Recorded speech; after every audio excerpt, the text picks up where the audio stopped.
Mr. Speaker, thank you. AI systems are designed to operate with varied levels of autonomy. The OECD, Organization for Economic Cooperation and Development, defines artificial intelligence as machine-based system that can, for a given set of human-defined objectives, make predictions, recommendations, or decisions influencing real or virtual environments. In Ghana, AI policy discourse and its infrastructure development is only embryonic. To secure the future, we need to build an all-inclusive artificial intelligence system. Ghana now has a thriving internet penetration of 72%. As indicated, AI is still in its infancy, and our understanding of it in Ghana is rudimentary. Mr. Speaker, artificial intelligence is a branch of science that studies and develops intelligence machines. I'm referring to Langston 2016. This field of science was established in the 1950s, and by the time AI was described as a new science, which will methodically examine the phenomena of intelligence, computer simulations of intelligence processes were to be used to achieve this goal. Bray and Suraka 2009. And Mr. Speaker, UNESCO, the World Commission on the Ethics of Science, Knowledge and Technology, defines AI as machines capable of imitating certain functionalities of human intelligence, including such features as perception, learning, reasoning, problem solving, language interaction, and even producing creative work. This statement is intended to highlight some of the core AI opportunities, challenges, and policy dimensions requiring our attention as law and policy makers.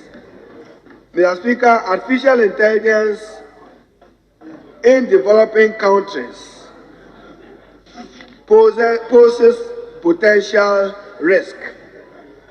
According to Harman, the new technologies may build upon and exacerbate existing inequalities, thus both within developing countries as well as between developing and more developed regions. In Africa, and particularly Ghana, the benefits of artificial intelligence are readily apparent.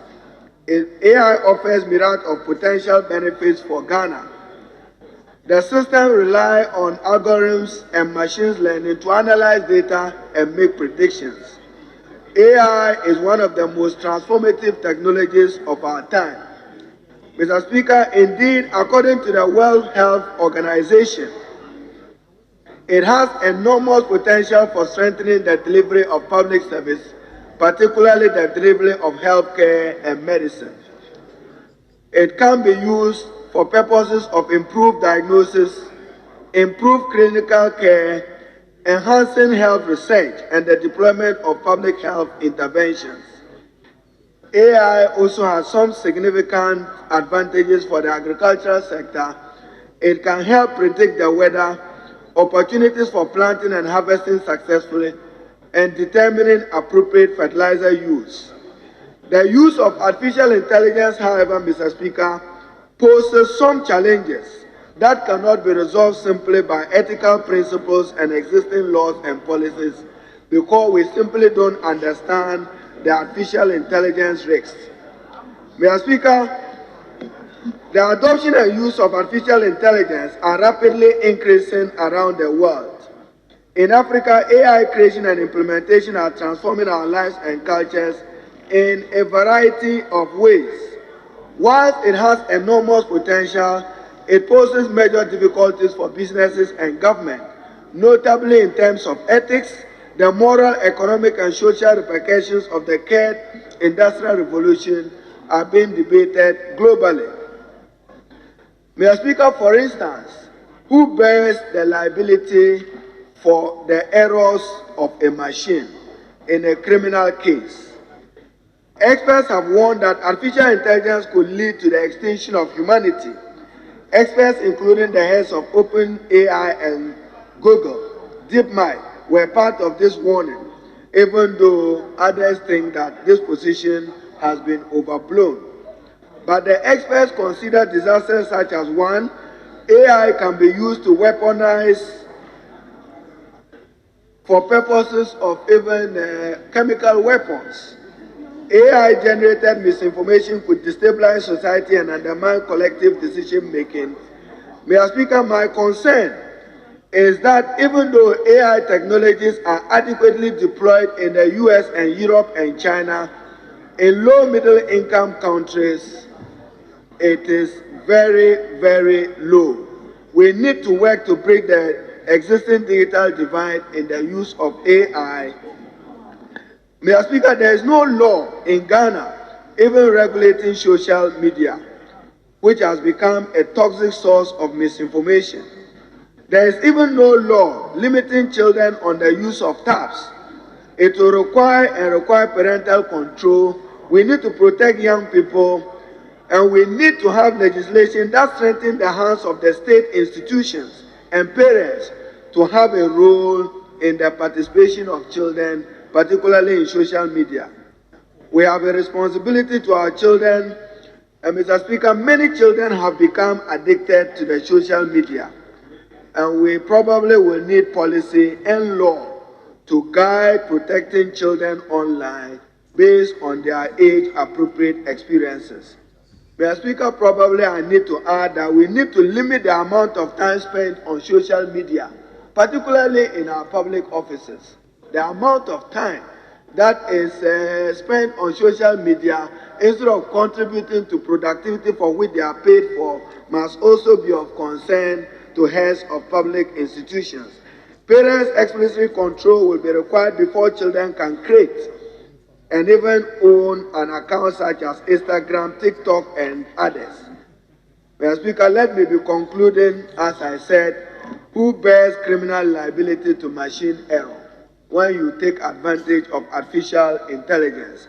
These are gaps on the use of AI even in our educational institutions. Is it taught at the primary level? Is it taught at the secondary and university level in Ghana? Mr. Speaker, we need to work as a country to avoid what I call being victims of digital colonization. If we do not act now, the future will be bleak for the future of our country.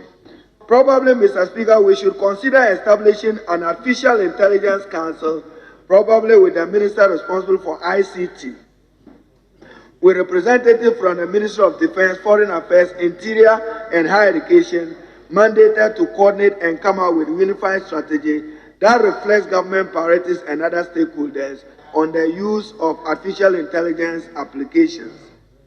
As the country embarks on digital innovation and attempts to mainstream ICT in all aspects of our public national life, leveraging on AI for economic growth, development, and digital transformation must be an urgent consideration of our country if we are to secure tomorrow's competitive future, which will be driven largely by technology and by AI.